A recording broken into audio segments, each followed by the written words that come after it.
But you've only got 90 seconds to do so.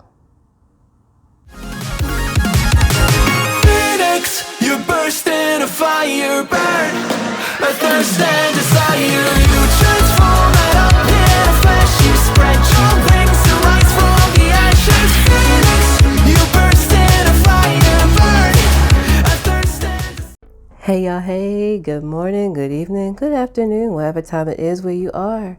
I'm Sasha, welcome back to my channel. If you are new, if you are a returning subscriber, welcome back my loyal royals, so good to see you. If you are new to the fam, welcome to the family, my new loyal royals. So good to finally meet you. Welcome to another Aviation Monday. And because it's still October, we are still in Spooktober. So instead of another crash mystery, what we're going to do today is we're going to do just a quick little snippet of scary aviation facts. Now keep in mind, these facts are meant to be a sort of part of Spooktober, as in to spook you, but at the same time, not meant to scare you from wanting to fly. So please do keep that in mind. All of my resources will be listed down below in the description box if you wish to go and see the sites for yourself. A few of these, I kind of thought, that's interesting. Others, I'm like, okay, I think I already knew that. But let's see. Of these 5 facts, how many do you know? So with all that said, let's get into this first fact, shall we? The takeoff and landing are the most dangerous segments of flying. This is actually a pretty well-known fact that takeoff and landing are the most dangerous portions of flying, because pretty much at that point anything is capable of happening. But according to bestlifeonline.com, 80% of plane crashes happen in the 3 minutes after takeoff or the 8 minutes before landing. Pretty interesting, right? Bet you didn't know that, huh? Then again, you never know what may happen. A crash could happen at any point, but takeoff and landing are definitely going to be your most dangerous bets for a possibility. But don't let that spook you too bad. The signals from your electronics can cause issues in the flight deck. This is actually something I'm pretty sure a lot of people are aware of, but at the same time, a lot of people don't take too seriously. But what you fail to realize is, while your electronic and your phone may not take an entire airplane down, but just think, what happens if nobody put their phone in airplane mode and everybody kept their phone on with full Wi-Fi and everything on, and all that data is actually flowing through? You're texting, you're calling and all that. While it may not again take the plane down, it can interfere with pilots' communication with air traffic control.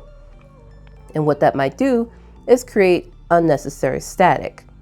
And I'm almost certain the last thing you want is to be responsible for your plane having problems because your pilot can't hear what air traffic control is telling him or her to do as far as directions. So how about just following the rules and putting your phone in airplane mode, On hot days, planes have a hard time flying, struggling to take off in thin air. That's actually a pretty interesting but a little bit of a chilling fact to know, because what do you do when it's too hot outside? Does your plane have to wait? Or are they going to just say, we're going to go ahead and go? Who knows? At that point, it's up to the pilot and air traffic control.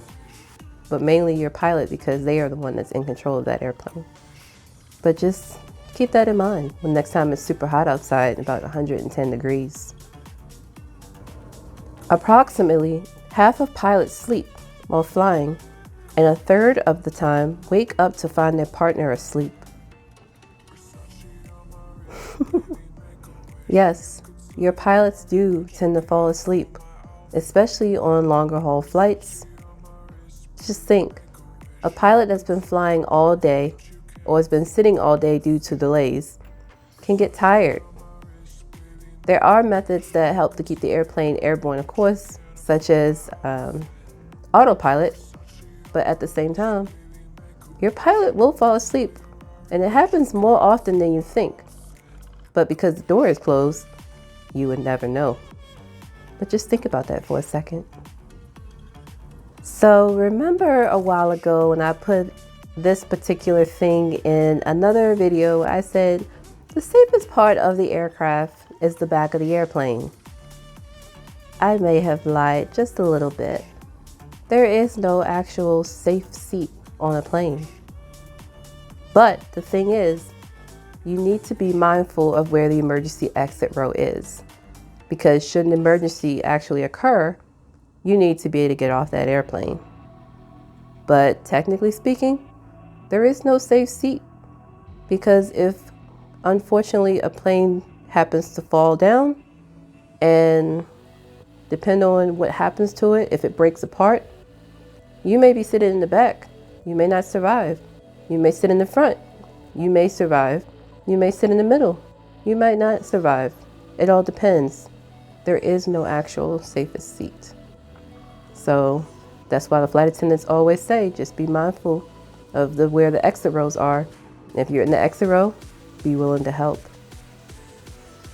And other than that, that's it for this little speed run of these scary facts of aviation. If you enjoyed this video, I do ask that you please give it a thumbs up. If you would like to see more like this, please consider subscribing to my channel, as I do post aviation and travel related content. Please follow me over on Twitter at DragonPink07. Oh yeah, I do have one last thing to tell you. Remember when I said if your plane goes down, what may happen? Well, keep in mind, not only do you have to help with getting everyone off the airplane, but you've only got 90 seconds to do so. See you on the next video. Never say